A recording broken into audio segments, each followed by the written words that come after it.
L'œil du patriote du jeudi 30 mai 2019 à lire sur www.info-aparico.com.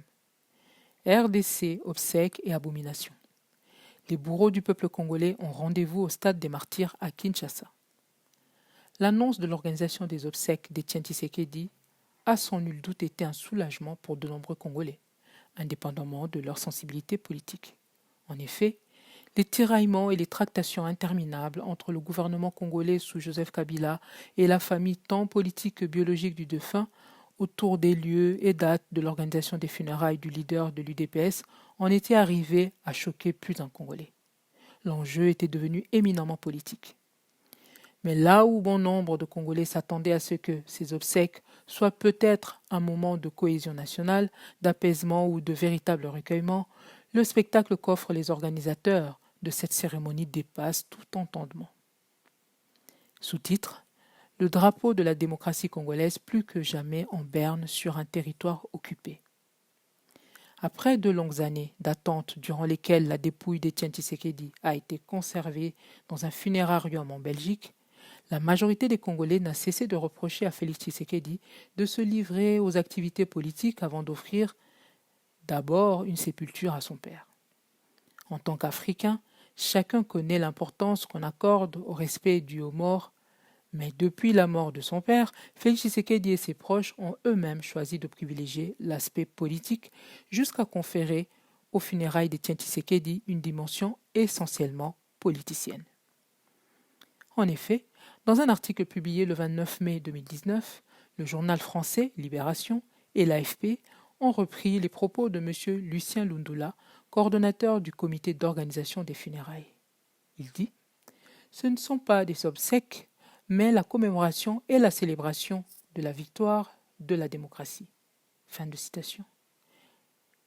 Et l'auteur de l'article ajoute « Pour l'occasion, M. Tshisekedi va recevoir 6 chefs d'État africains, dont son homologue du Rwanda, Paul Kagame. » Comment peut-on parler de la célébration de la victoire de la démocratie dans un pays sous occupation rwandaise et au cours d'une cérémonie à laquelle est invité officiellement le président du Rwanda, Paul Kagame, le bourreau du peuple congolais? Comment peut-on célébrer la démocratie en invitant essentiellement à cette cérémonie des dirigeants politiques notoirement connus comme ne respectant pas les libertés fondamentales des citoyens dans leur propre pays? N'est-ce pas plutôt une façon de cracher sur la mémoire de tous les Congolais qui ont pu donner leur vie pour le respect des droits fondamentaux du peuple congolais? Ce geste de Félix Tshisekedi constitue sans plus une véritable provocation du peuple congolais.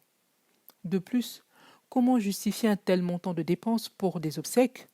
On nous parle de 12 millions de dollars, dans un pays où la majorité de la population vit avec moins d'$1 par jour et où de nombreux travailleurs congolais, y compris dans le propre cabinet du chef de l'État, ne sont pas payés depuis des mois.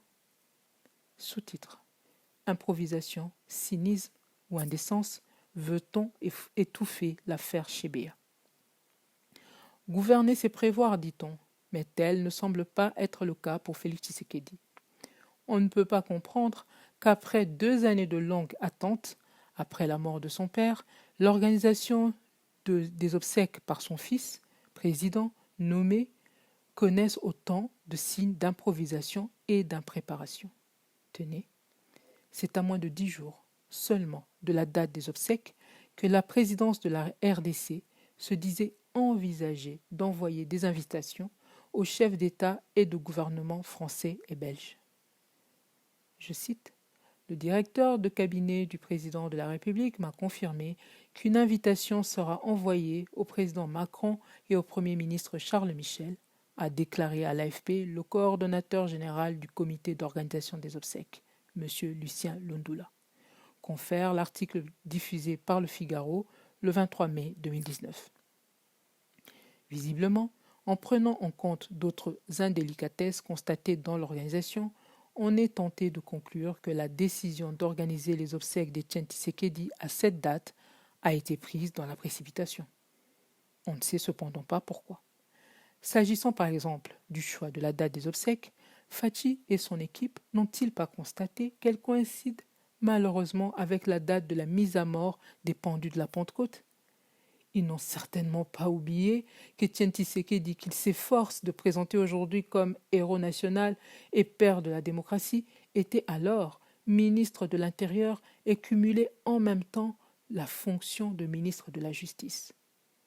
En effet, Étienne Tshisekedi avait lui-même supervisé et justifié la pendaison des 4 innocents le 1er juin 1966.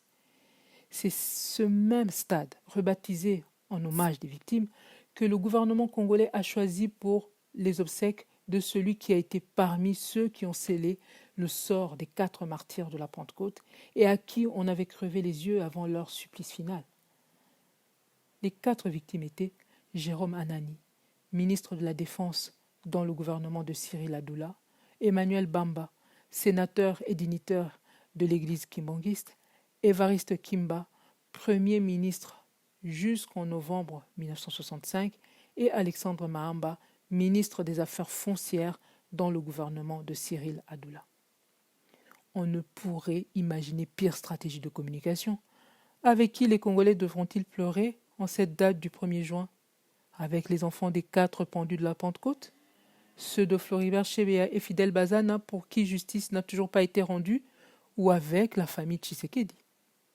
En effet, depuis 9 ans, à la date du 2 juin, tous les Congolais, des nombreux Africains et d'autres personnes à travers le monde, éprises de paix et de justice, commémorent la mémoire de Floribert Chebeya et de son chauffeur Fidel Bazana, lâchement assassinés tous les deux par Joseph Kabila et ses sbires en juin 2010.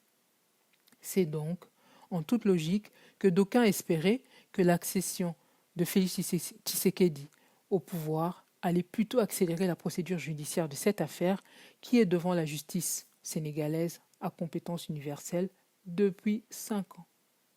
Malheureusement, la précipitation avec laquelle Félix Tshisekedi et son entourage ont décidé de fixer la date des funérailles d'Étienne Tshisekedi dans cette même période révèle plutôt leur volonté d'étouffer toute référence à ce dossier judiciaire. Il ne faut pas s'en étonner, cela ne fait que confirmer que Félix Tshisekedi a bel et bien pour mission de couvrir les nombreux crimes contre l'humanité commis par Joseph Kabila et ses complices.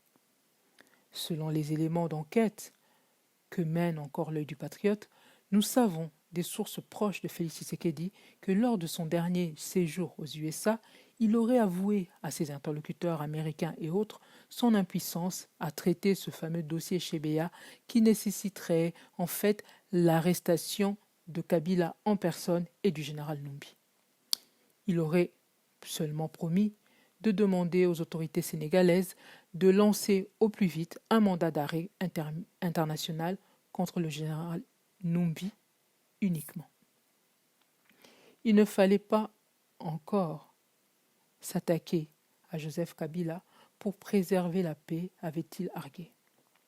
Mais une autre source, Katangais celle-là, nous a informé que c'est Kabila lui-même qui a piégé Félix et l'a persuadé de neutraliser le général Numbi qui représente d'après lui une menace pour leur pouvoir. Les dossiers de violation des droits de l'homme s'accumulent en RDC sans que justice soit rendue aux victimes. Tout simplement parce que le régime sanguinaire d'occupation est toujours en place. Et depuis le 24 janvier 2019, rien n'a changé en RDC et le peuple congolais ne peut rien attendre de ce mariage Kabila-Tshisekedi. Tant que ce tandem funeste continuera à présider la RDC, Kagame et d'autres bourreaux du peuple congolais continueront à venir se pavaner sans vergogne sous le nez de notre population. Seul le soulèvement populaire mettra un terme aux humiliations et à la descente aux enfers des Congolais. Le plus tôt sera le mieux. Préparons-nous. Paris, le 30 mai 2019, Candido Keke, L'œil du patriote, à lire sur www.info-apareco.com.